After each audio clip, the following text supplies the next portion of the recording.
Assalamualaikum warahmatullahi wabarakatuh. Bismillahirrahmanirrahim. Anak-anakku sekalian, alhamdulillah hari ini kita bisa berjumpa kembali, yang insya Allah dalam keadaan sehat walafiat. Pak Aris juga berharap kalian semua yang ada di rumah sedang dalam keadaan sehat walafiat sehingga bisa mengikuti pembelajaran daring online secara baik. Anak-anakku, sebelum kita mulai pembelajaran pada hari ini, mari kita berdoa terlebih dahulu dengan harapan pembelajaran yang akan kita lakukan bisa berjalan dengan lancar. Berdoa sesuai keyakinan masing-masing. Berdoa mulai.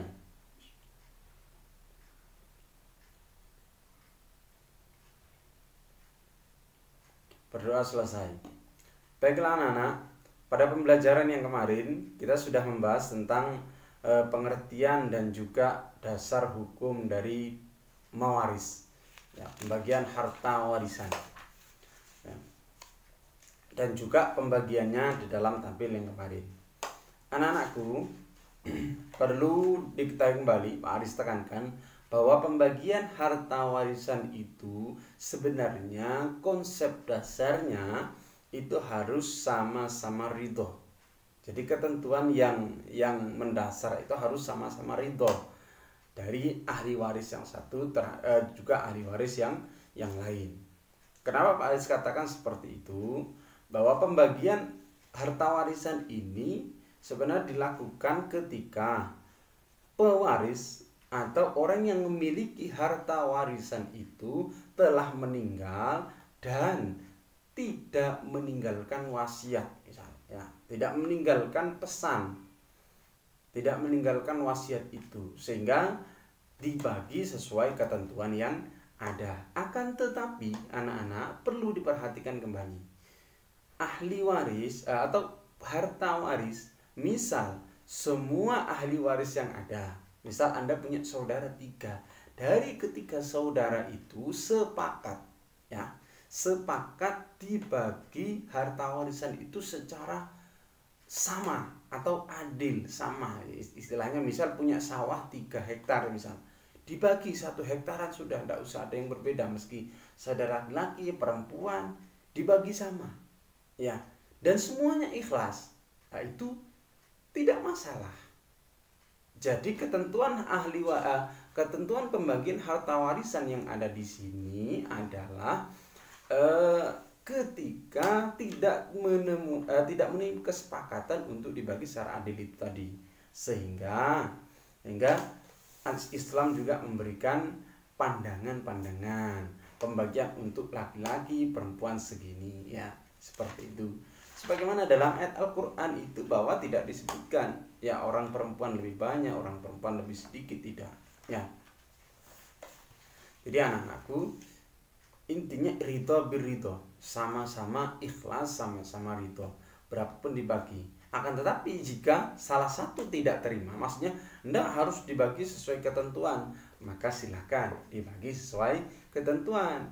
Takutnya ketika kita paksa dibagi rata, ya ada yang tidak terima sehingga menimbulkan pertengkaran. Ya sebenarnya ketentuan pembagian harta warisan itu salah satunya adalah untuk menghindarkan pertengkaran di antara saudara, seperti itu.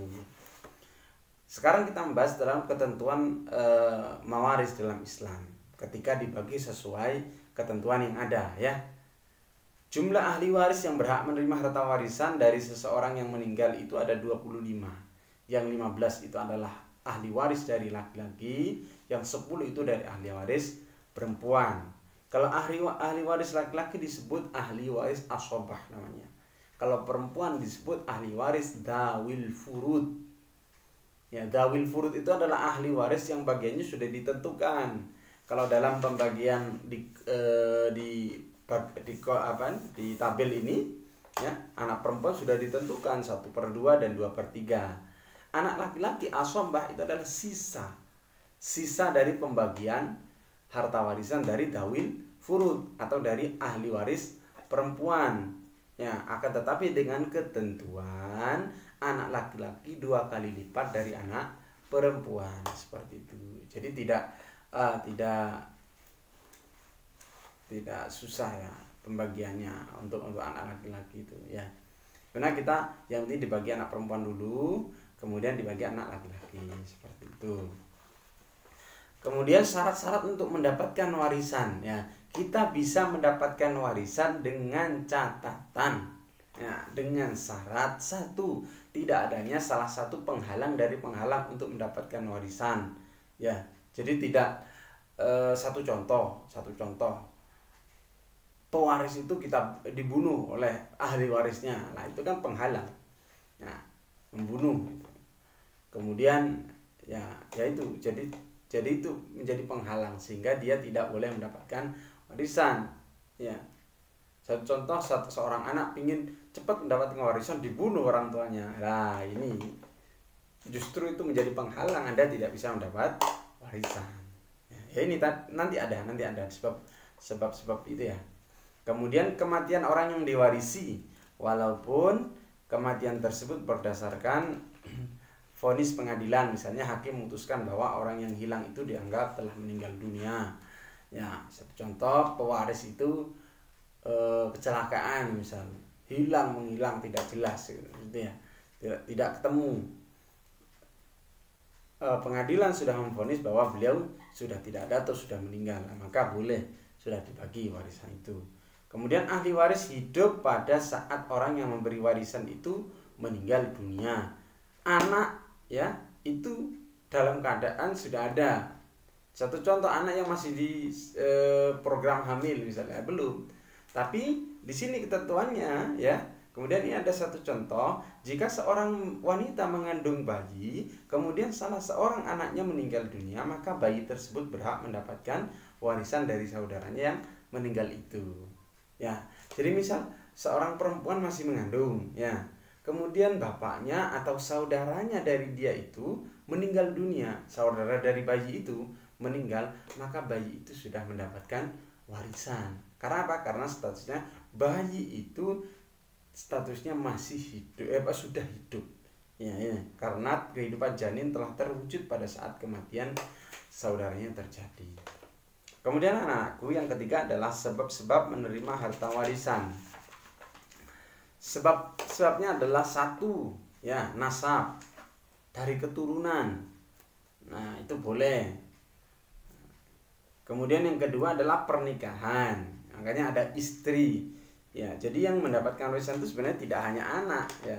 Karena kan kadang kita hanya paham ketika ayah sudah meninggal yang mendapatkan warisan anak-anaknya. Nah, ibunya ini juga berhak, istrinya itu ya. Kemudian wala. Apa wala itu? Adalah seorang yang memerdekakan budak laki-laki atau budak wanita. Jika budak yang dimerdekakan meninggal dunia sedang ia tidak meninggalkan ahli waris, maka hartanya diwarisi oleh orang yang memerdekakannya itu. Tapi sekarang sudah tidak ada perbudakan itu ya. Jadi mungkin saat ini hanya ada dua, nasab dan pernikahan itu tadi, seperti itu. Kemudian sebab-sebab tidak mendapatkan harta warisan, kekafiran yang pertama. Jadi kerabat muslim tidak dapat mewarisi kerabatnya yang kafir. Misal ada saudara kita musyrik misalnya, naudzubillah min dzalik ya, naudzubillah min dzalik. Maka itu tidak mendapatkan harta warisan ya. Karena yang mendapatkan harta warisan adalah hanya orang yang muslim. Kemudian pembunuhan. Ya ini ya seperti Pak Haris yang lakukan tadi ya. Jika pembunuhan dilakukan dengan sengaja, maka pembunuh tersebut tidak bisa mewarisi yang dibunuhnya. Ya. Yaitu satu contoh Pak Haris katakan tadi bahwa anak membunuh bapaknya supaya dia cepat mendapat warisan. Justru itu menjadi penghalang untuk dia mendapatkan warisan tersebut gitu. Kemudian yang ketiga adalah perbudakan. Ini sudah tidak perlu dibahas ya anak-anak. Kemudian perzinaan. Nah, seorang anak yang terlahir dari hasil perzinaan tidak dapat diwarisi atau mewarisi bapaknya.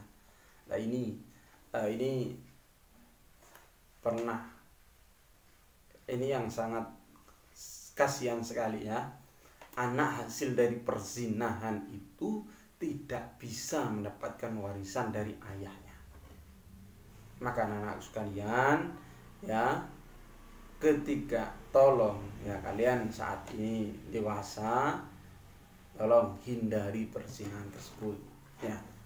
Karena apa? Karena yang kasihan itu anaknya nanti ya, anak yang tidak bersalah, bahkan anak hasil dari perzinahan itu tidak bisa diwali ketika dia menikah, tidak bisa ayahnya itu menjadi wali, itu tidak bisa, tidak boleh ya. Kemudian tidak berhak mendapatkan warisan. Lah ini kasihan,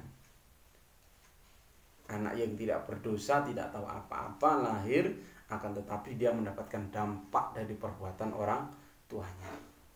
Kemudian yang terakhir adalah li'an. Anak suami istri yang melakukan li'an tidak dapat mewarisi dan diwarisi bapak yang tidak mengakui sebagai anaknya ya. Hal ini dikiaskan dengan anak dari hasil perzinahan ya, sama seperti yang tadi ya. Jadi itu anak-anakku,